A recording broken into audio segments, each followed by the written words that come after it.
खेल के भी कुछ क्या बोलते, खेल के भी कुछ भाग होते हैं। एक आदमी हमेशा जीतता ही रहे तो खेल का स्वाद बिगड़ जाता है सब। जैसे अभी आपने देखा अपनी भारतीय टीम 9 मैच जीती लगातार, आखिरी में कच्चे हार गई फाइनल में। हाँ? अब अगर वो भी जीत जाती ना 10वां वाला भी मैच, और फिर जीतती अगला वाला, फिर जीतती, तब फिर जो भारतीय टीम को देखने का जो क्रेज बना हुआ है पब्लिक में खत्म हो जाता। अरे वो तो जीतता है, हमेशा जीतता है। खेल का स्वाद होता है कभी जीता जाए और कभी हारा जाए, कभी जीत हो कभी हार हो, यही खेल का टेस्ट होता है, यही खेल का स्वाद होता है। हमेशा जीतते रहो तो खेल का स्वाद सब खत्म हो जाएगा अपने आप, ठीक है ना। तो ये रण क्रीड़ा है। राम भी कभी कभी हारे हैं बीच बीच में। आप देखो राम जीते थोड़ा है, कभी मेघनाथ ने बांध दिया, कभी रावण ने बांध दिया, राम जी बेहोश पड़े, रावण उठा ले गया। हाँ?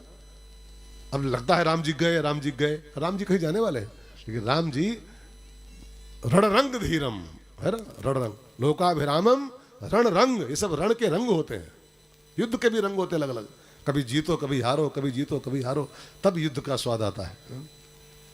पृथ्वीराज 17 के 18 बार जीते थे गौरी से, फिर एक बार हार गए। राणा प्रताप कई बार जीते अकबर से, लेकिन एक बार हारे, भागे मैदान से। बस भगवान 17 बार जीते, क्या वो कौन बिहार वाला था जरासंध, एक बार भागे, और भागे तब भी उनका स्वाद बढ़ गया कि रणछोड़ भगवान की जय हो, रणछोड़ भगवान की जय हो। और हर बार जीते, अरे यार भगवान है, जीत जाते, हर बार जीतते भगवान है। वो तो रणरंग फिर खत्म होता है, रणरंग होता है।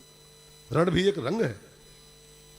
तो मेघनाद के हाथों लक्ष्मण जी लगभग घायल हो गए, गिर गए मैदान में। एक युद्ध का एक रंग भी है, कभी गिरो कभी उठो, कभी जीतो कभी हारो, स्वाद होता है युद्ध का एक।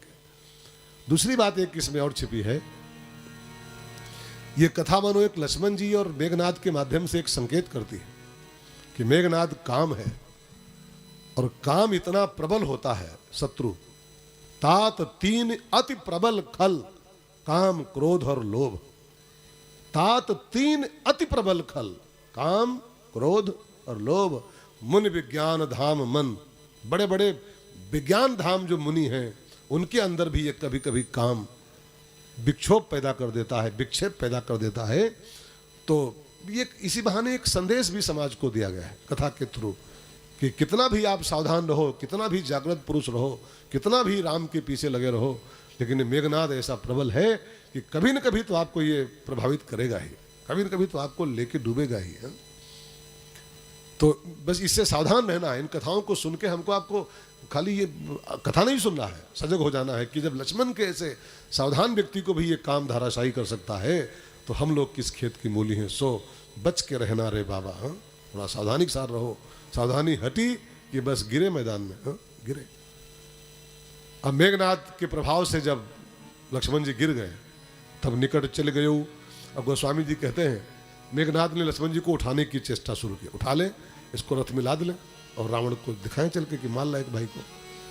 तो मेघनाद ने और उसके सिपाहियों ने मिलकर बहुत प्रयास किया उठाने का, लेकिन लक्ष्मण जी उठे नहीं। गोस्वामी जी कहते हैं मेघनाद सम, मेघनाद के ऐसे ऐसे, मेघनाद भी और मेघनाद सम, मेघनाद सम कोटि सत जो धार है उठाए, जगदाधार शेष किमी उठे चले खिसियाए, उठे चले खिसियाए।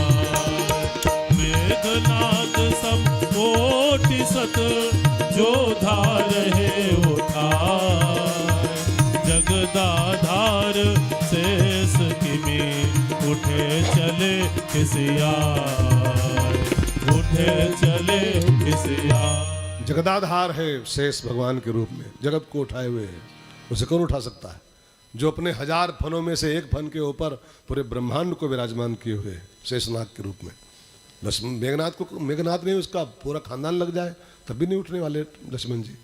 तो मेघनाद सम कोटि सत जोधा, 100 करोड़ योद्धा उसको उठाने की कोशिश किए, लेकिन जगदाधार शेष क्यों नहीं उठाए? कैसे उठ सकता है वो? चले खिसियाए, सब लज्जित होके आगे बढ़ गए। बड़ा हल्ला मचा था, सब झुंड लगा था, उठाओ उठाओ, कोशिश करो, फिर से ट्राई करो। तब तक हनुमान जी देखे शाम होने को आ गई थी, युद्ध विराम का समय था और यहाँ बड़ा झुंड लगा हुआ था लक्ष्मण जी के अगल बगल में।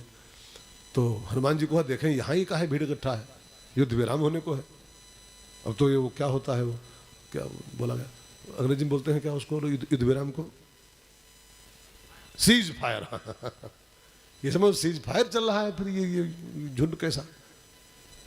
आजकल वो दिए है सीज फायर वो इजराइल 4-5 दिन के लिए, थोड़ा दवाई ववाई कर लो अपनी है, गोली वोली लग चुकी है, 4-5 दिन के छोड़े है थोड़ा सा।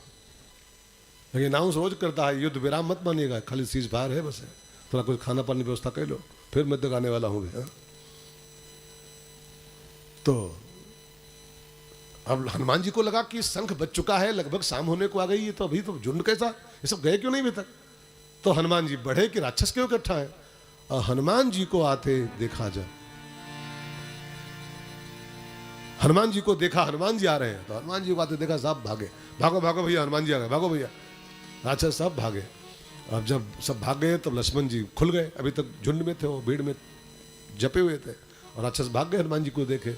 तब हनुमान जी देखे लक्ष्मण जी घायल पड़े, तो त्रिशूल धसा है छाती में, लोह लोहान शरीर है, बेहोश पड़े हुए हैं।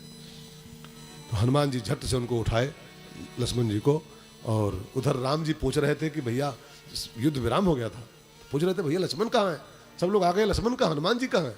तब लग लय आयो हनुमाना, तब लग लय आयो हनुमाना, अनुज देखी प्रभु अति दुख माना, अनुज देखी प्रभु अति दुख माना। इतने में हनुमान जी लक्ष्मण जी को लाद के अपनी भुजाओं में और राम जी की गोदी में ला के रखे। प्रभु जी आपके भाई का ये हाल हो गया, लगता है इसको कोई मार दिया।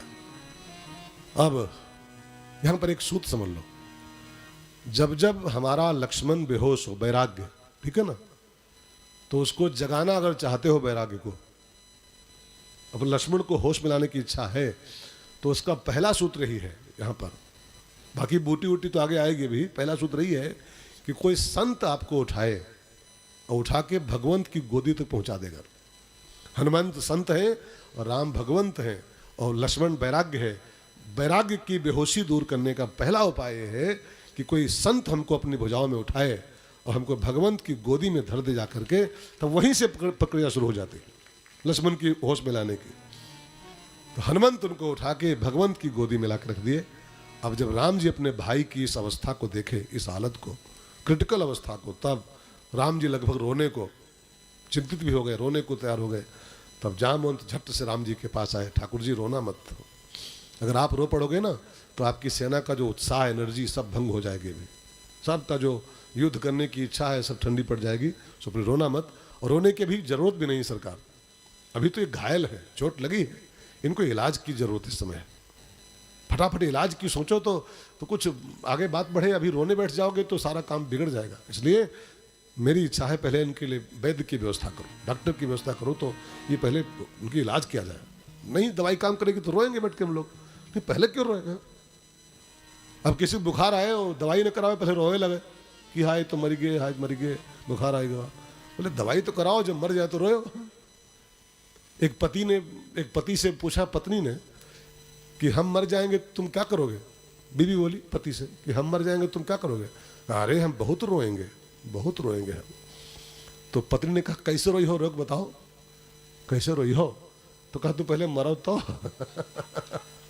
तुम पहले मरो तो बताइए कैसे रोई। तो जब मर जाए कोई तब रो लेना, लेकिन अभी तो जिंदा है, जिंदम क्यों रो रहे हो, इलाज क्यों सोचो पहले इसके। तो राम जी ने जामवंत से पूछा, लेकिन इलाज करे कौन, डॉक्टर तो मेरे पास कोई है नहीं, तो डॉक्टर कोई लाए नहीं पड़े साथ में, कौन इलाज करे। तो जामवंत ने कहा, जामवंत कहा वैद्य सुसेना, जामवंत कहा वैद्य सुसेना, लंका राही को पठई लेना, लंका राही को पठई लेना। जामवंत ने पता लगा रखा था पहले से ही बड़ा बुद्धिमान है जामवंत। जामवंत मंत्री बूढ़ा, उसको पता था कि डॉक्टर का भी काम पड़ेगा कभी कभी न कभी युद्ध में। तो डॉक्टर की उसने पहले ही एड्रेस ले रखी थी। लंका में एक वैद्य है सुसैन, बहुत काबिल डॉक्टर है, अगर वो आ जाए लंका से तो ठीक हो सकते हैं। वो रावण का राज वैद्य है, लंका में रहता है, उसको बुलाओ। अब बाकी सब बंदर चिल्लाए, अरे प्रभु जामवंत बुढ़े हैं, सठियाने हैं, रावण के वैद्य को बुलाओगे? रावण के वैद्य को, दुश्मन के वैद्य को उम्मीद करोगे इलाज करेगा वो? ऐसी सुई ठोक देगा भी तो लक्ष्मण जी न मर जाए तो मर जाए। हाँ हाँ, अब दुश्मन का वैद्य है, उसको बुलवा रहे हो? ये बुढ़ऊ सठियाने।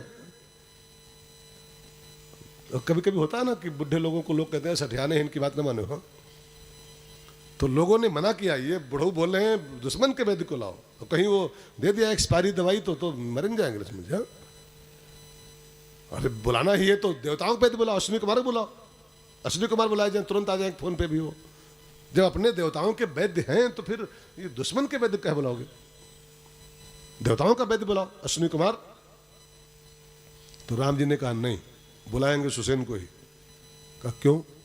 कहा सुसैन बहुत बढ़िया दवाई करेगा। कहा कैसे? कहा वो बेचारा MBBS MD किए बैठा है लंका में बहुत दिनों से, बहुत दिनों से डिग्री किए बैठा है, और लंका में उसकी बोहनी तक नहीं हो रही है। बेचारा तरस रहा है कि कोई दवाई करा ले हमसे, कोई दवाई ले ले। MBBS MD के बैठा है, उससे कोई दवाई लेते नहीं है। वो सवेरे क्लिनिक खोल के बैठता है और सुसैन, हाँ क्लिनिक, और सुबह शाम तक बैठा रहता है, उसकी बोहनी नहीं हो रही, उसकी डिग्री से धर मुरझा गए, धर है। तो उसको दवाई करने की बड़ी इच्छा होगी, कोई तो मिल जाए दवाई करने वाला, बोहनी तो करावे, तो उसको हम बुलवाएंगे तो बढ़िया दवाई करेगा वो, क्योंकि पहली बार दवाई करेगा किसी का। MBBS MD है वो, और वहाँ कोई दवाई लेता नहीं उससे लंका में। जानते हैं इसका कारण क्या था? लंका में कोई अपने को बीमार मानता ही नहीं था। राक्षस जो होते हैं अपने को कभी बीमार मानते ही नहीं। अब बेचारा डिग्री के बैठा था, उससे कोई दवाई लेता नहीं था, कोई रोगी वाला अपने को मानते नहीं था लंका में। अच्छा ये फर्ज करो आप 1 मिनट के लिए, अगर सुसैन रावण की पैथोलॉजी करता मान लो, और रिपोर्ट देता कि रावण भैया तुम बीमार हो, तुम बीमार हो, तो जो रावण कहता तुम रावण से कि तुम बीमार हो, तो रावण निकालता चंद्रहास, मैं बीमार हूं, बीमार हूं, और उसका ही पोस्टमार्टम जिंदे में कर डालता हो डॉक्टर का पहले। मुझको बीमार कहता है, तेरा मैं PM करूंगा अभी और जिंदे काट डालता उसको। तो राक्षस लोग बीमार मानते नहीं थे, और बीमार थे सब, वो बीमार सब थे, लेकिन मानते नहीं थे अपने को। ये सती बीमार थी, उसको रोग था, संशय का रोग, लेकिन वो बीमार अपने को मानी कभी कहाँ? ये तो सदगुरु वैद्य उनके पास था, वैद्यनाथ उनके बगल में थे, दवाई कहाँ लियो? देखो डॉक्टर के पास इंसान तब जाता है जब बीमार हो भी और बीमार माने भी अपने को, बीमार माने भी। जैसे हमसे कई लोग पूछते हैं कथाओं में कि गुरुजी आपको शुगर है, रिपोर्ट कभी कभी कराते हो, कभी जांच कराते हो? तो हम जांच वाँच बहुत नहीं करा पाते हैं। एक दो ही कारण है, एक तो समय नहीं है, रोज कथाएं होती हैं कहीं ना कहीं, और दूसरी बात जब वो सुई लगती है ना नस में, बहुत दर्द हमको होता है, डर लगता है उससे, बहुत डर लगता है। वहाँ वाली कुछ छोटी वाली कुछ तो घुसते हैं। फिर दूसरी बात लगता है कि कोई सिम्टम तो है नहीं अंदर, कोई तकलीफ नहीं है, कोई दिक्कत नहीं हो रही है, काम बढ़िया चल ही रहा है। और कभी कभी नाप लेते हैं उससे छोटी वाली से तो 140-50 निकलता है लगभग अधिक। डॉक्टर साहब बैठे तो बता रहा हूँ अपने राज की बातें, पूरी पैथोलॉजी बता रहा हूँ उनको। जब नापता हूँ 150-40 ऐसे निकलता है लगभग। तो फालतू खून कौन निकलवाए सीसी भर जाकर तो नाप जोक के चक्कर में बहुत नहीं पड़ रहा हूँ। अब कोई बीमारी लगती हो कि कोई मुझको लग रहा है कि अंदर से कुछ सिम्टम है, कोई तकलीफ है, तो आदमी जाए जांच कराए। तो लंका की विशेषता थी, लंका में बीमार तो सब थे, लेकिन बीमार अपने को मानते नहीं थे, और जब मानते नहीं थे तो डॉक्टर के पास जाते नहीं थे। तो राम जी ने कहा उसे बुलाओ, बेचारा बहुत दिन से डिग्री किए बैठा है, उसकी बोहनी, इसी बहाने उसकी बोहनी भी हो जाएगी सुसैन की। और दूसरी बात, वो पहली बार दवाई करे किसी की तो पूरी अपनी बुद्धि लगाएगा, वो बढ़िया इलाज करेगा। राम जी ने कहा उसे बुलाओ, सुसैन को ही। सुसैन माने क्या होता है?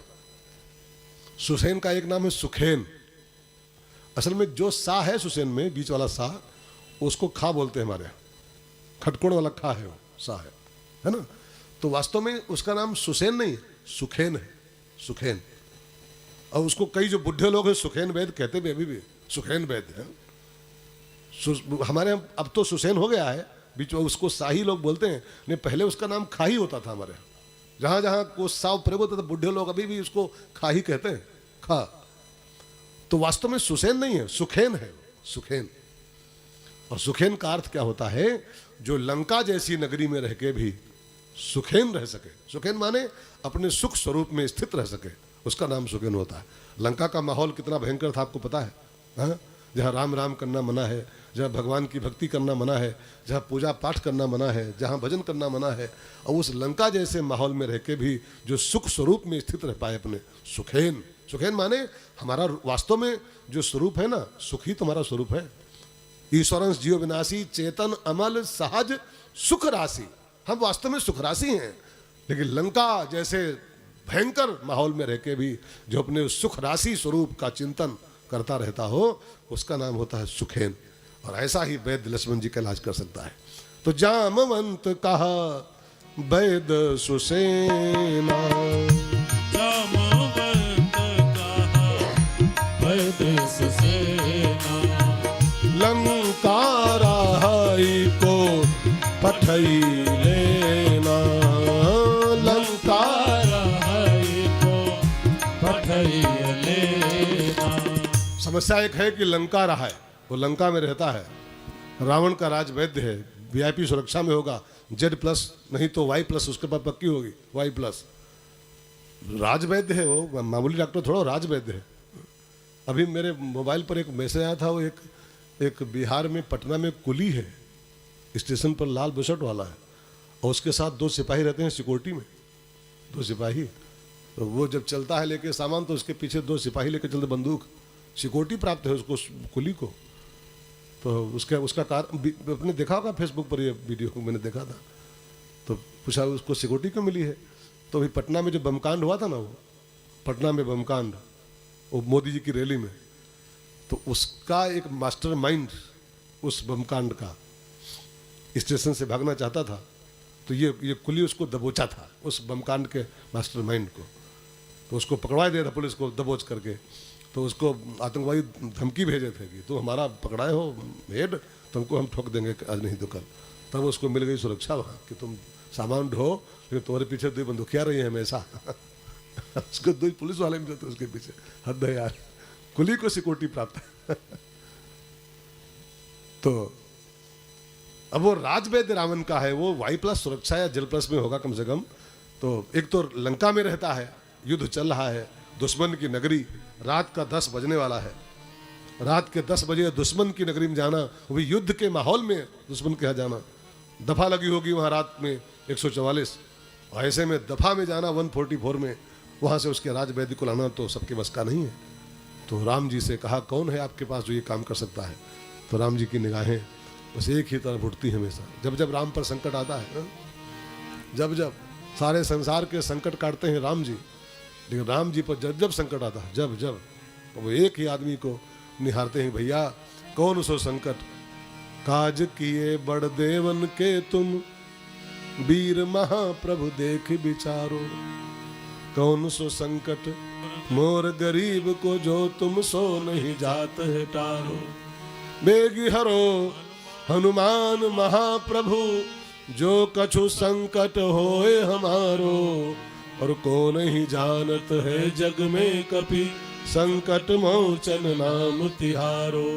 को नहीं जानत है जग में कपि, संकट मोचन नाम तिहारो। तो सारे संसार के संकट काटते हैं राम, लेकिन राम पर जब जब कोई संकट आता है, संकट जैसा माहौल आता है, तब राम जी की निगाहें उठती हैं हनुमान जी की ओर। संकट मोचन कुछ करो भैया, वैद्य को लाओ, नहीं बड़ा अनर्थ हो जाएगा। अब हनुमान जी तुरंत चलने को तैयार हुए, और गोस्वामी जी कहते हैं, धरि लघु रूप गयौ हनुमंता, धरि लघु रूप गयौ हनुमंता, आने भवन समेत तुरंता, आने भवन समेत तुरंता। धरि लघु गयौ हनुमंता, धरि लघु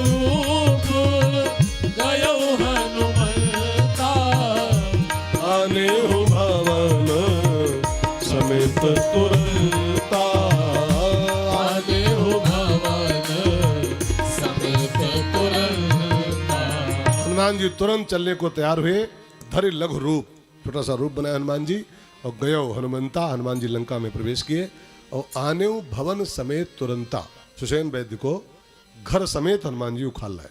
घर उसको जगाया नहीं, हनुमान जी को डर था, जगाएंगे तो चिल्लाएगा, जो देखेगा हल्ला मचाएगा, बचाओ, हनुमान जी आ गए बचाओ, तो लोग पड़ोसी जाग जाएंगे तो लफड़ा। इससे बढ़िया वैद्य जी सोते रहे, उनका पूरा घर उखाड़ लिया हनुमान जी, आने भवन समेत तुरंता। अब हमारे महापुरुषों ने, चिंतकों ने, जो चिंतक लोग हैं, इस भवन समेत लाने का बहुत बढ़िया एक अर्थ निकाला है। एक क्या, तीन अर्थ है, तीन अर्थ।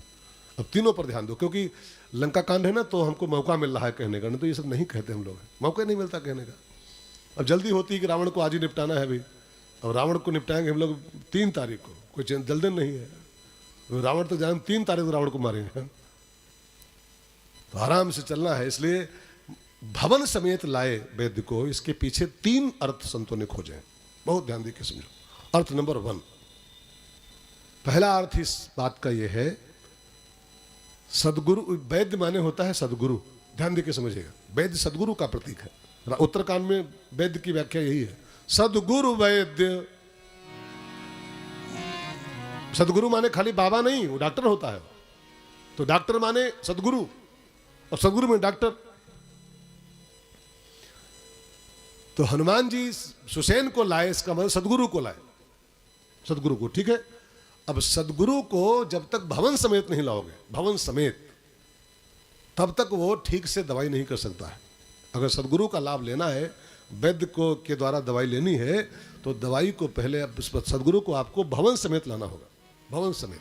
भवन तो खाली भवन होते हैं, मकान होते हैं, भवन तो असली ये है, इसमें आत्मा हम आप इसी में रहते हैं, इसी के अंदर। हमारा आपका वास्तविक घर ये है, ये घर तो इस शरीर के लिए है, लेकिन आत्मा का, जीवात्मा का जो शरीर है वो ये है, ये जो भवन है, शरीर भवन उसका है। तो सदगुरु को भवन समेत लाना माने सदगुरु सशरीर हमारे पास आना चाहिए, सशरीर।